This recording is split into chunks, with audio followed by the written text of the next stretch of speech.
jangan macam-macam ya, Syifa. Saya bisa habisin kamu sekarang. Sayang. Sebentar ya. Aku lagi ke situ. Saya langsung ke sana, Pak. Di Jalan Sumedang, Mas Dafri. Mas Dafri langsung ke TKP aja. Kami juga akan segera Apaan sih, Pak? Ini bukan HP kamu, bukan? Ini bukan HP yang kamu tunjukin kepada saya. Apakah saudara yakin bahwa mobil van ini yang digunakan untuk menculik Syifa? Sebenarnya panik dengar Syifa kesakitan kayak gitu. Aku nggak tega dengar suara tangis Syifa. Aku tuh dulu vokalis. Dulu pas aku nyanyi, wah pasti yang nonton tuh banyak banget tau. Waktu pertama kali melihat dirimu hadir. Kamu nyanyi lagu itu untuk Alina dong? Kamu buat lagu itu untuk Alina? Kamu kan biasanya nggak gini sama papa. Emang biasanya aku kayak gimana? Kayak gimana, Pak? Jadi orang yang ngalah terus gitu? Terus jadi korban?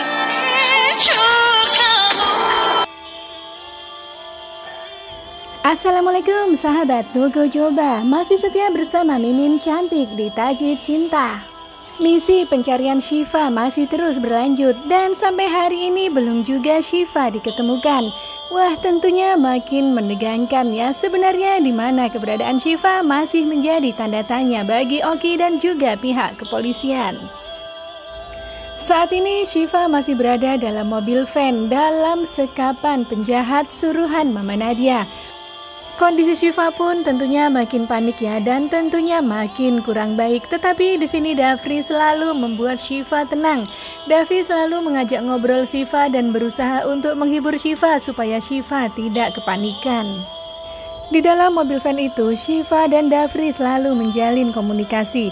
Dafri pun menanyakan kepada Syifa mengenai ciri-ciri lelaki itu. Bahkan Dafri juga sempat bercanda ya, mengatakan bahwa jangan-jangan yang menculik itu adalah mantan kekasih Syifa. Nah, tentunya candaan ini membuat mereka yang tadinya tegang menjadi agak tersenyum. Ya, walaupun masih senyum-senyum garing gitu ya, karena masih di tengah kepanikan. Nah, sementara itu kita lihat ya kondisi Alina. Sekarang Alina ini udah menjadi diri pribadi yang berbeda ya, nggak seperti yang kita kenal sebelumnya. Kalau yang kita kenal sebelumnya kan dia aktif, habis itu dia baik, pokoknya dia tuh orangnya peduli gitu ya. Tapi sekarang Alina telah menjadi berbeda. Ya, tentunya keadaan telah membuat dia menjadi agak-agak jahat atau jahat banget ya. Ya, kita bisa simak lagi nanti ya. Melihat sikap Alina yang seperti ini, tentunya Mama Nadia sangat peduli ya. Apalagi Mama Nadia adalah mama kandung Alina. Tentunya dia sangat kasihan dengan nasib Alina. Nah, di sini benih-benih kebencian Alina kepada Syifa makin tumbuh ya guys. Jadi di sini Mama Nadia puas banget dengar anaknya itu makin benci kepada Syifa. Ya, tentunya jengkel banget ya. Gimana sih nggak jengkel? Ternyata kekasihnya direbut oleh Syifa, pastinya bakal marah banget ya. Kalau kamu gimana? Kalau kekasihmu direbut sama orang lain, tentunya pasti marah juga ya. Nah, di sini Syifa mengungkapkan semuanya kepada mamanya tentang kekesalannya, tentang rasa sakitnya. Ya, tentunya sebagai mama prihatin banget ya kalau ngeliat anaknya kayak gitu. Nah, sementara itu Pak Rahmat selalu aja sibuk ya, sibuk dengan Syifa dan Syifa. Jadi di sini Pak Rahmat sedang menelpon polisi untuk mencari Syifa.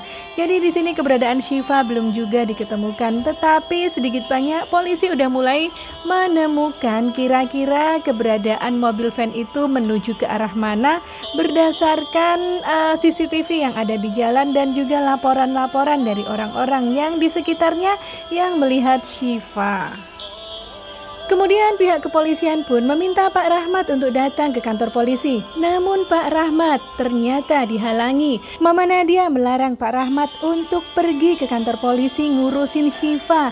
Nah, sementara itu Pak Rahmat tetap ngotot untuk pergi ke kantor polisi. Bahkan di sini kedua ART-nya pun ini ya ikut membantu Mama Nadia supaya Pak Rahmat itu nggak ke kantor polisi, ya kan?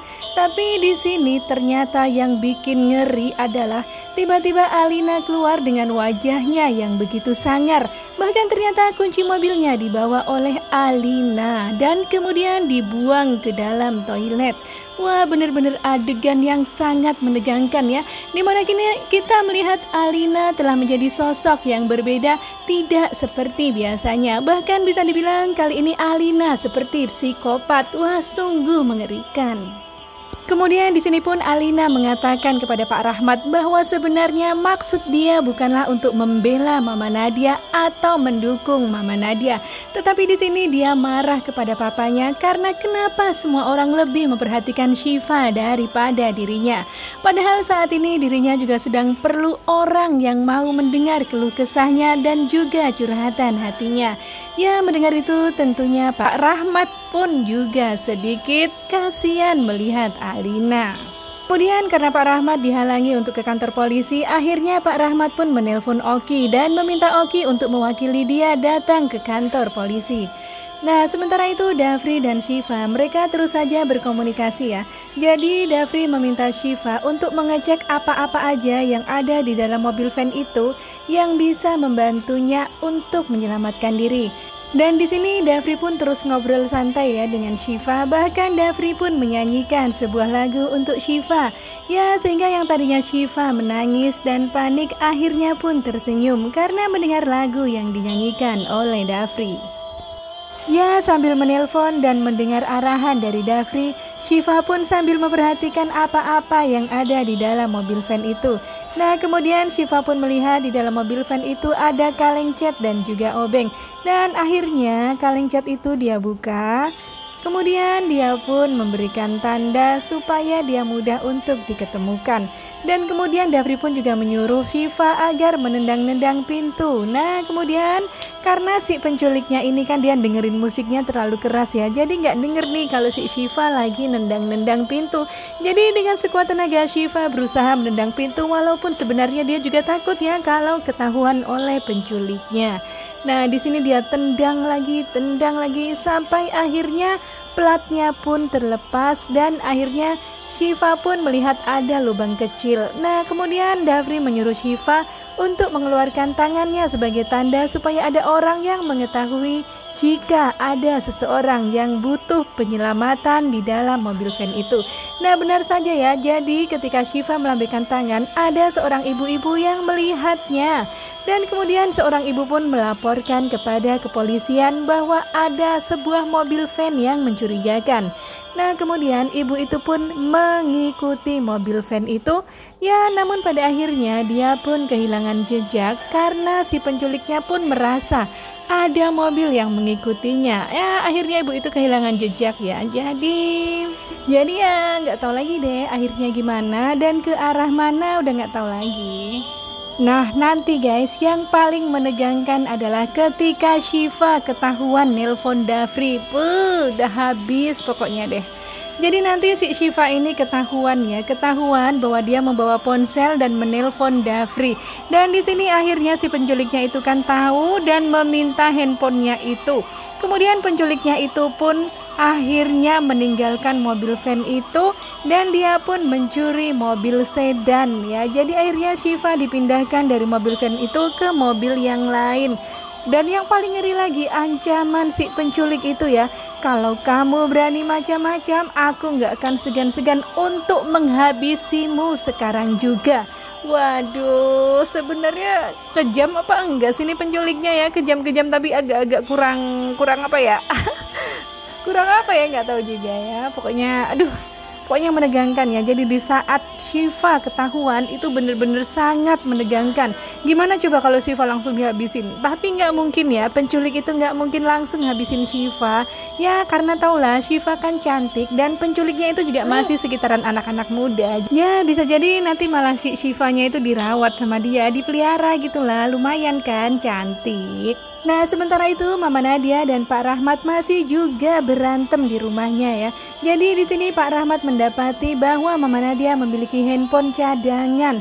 Jadi handphone cadangan itulah yang dipakai Mama Nadia untuk menghubungi si penculik.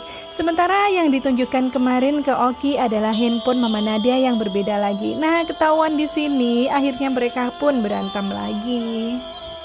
Kemudian adegan berpindah ke Mama Indri dan Pak Rizky. Ya, mereka lagi sholat berjamaah ya guys. Kemudian mereka pun sedang melantunkan doa-doa untuk keselamatan Syifa. Nah, di sini Mama Indri kemudian mengingat masa lalu kebahagiaan putranya Sematawayang ketika bersama Syifa. Nah, ini ya, jadi ini tuh ternyata yang kemarin kita lihat itu sebenarnya bukan halusinasi ya, tetapi kilas balik masa lalu ketika Dafri masih bersama Syifa dan bahagia. Nah, kemudian si penculiknya, lihat nih si penculiknya. Oh iya, tadi penculiknya itu ketika dia merebut mobil sedan itu sempat memecahkan kaca dan berantem juga ya sama pemilik mobil sedan itu. Nah, sekarang akhirnya si Syifa udah dipindahkan ya, jadi Syifa tuh udah nggak di dalam mobil van itu. Jadi akhirnya Dafri menemukan mobil van itu, tetapi di dalam mobil van itu sudah nggak ada lagi Syifanya. Nah, bagaimanakah kelanjutan Tajuk Cinta yang berikutnya? Jangan lupa untuk terus simak di SCTV dan jangan lupa untuk terus dukung Gogo Joba. Terima kasih, bye.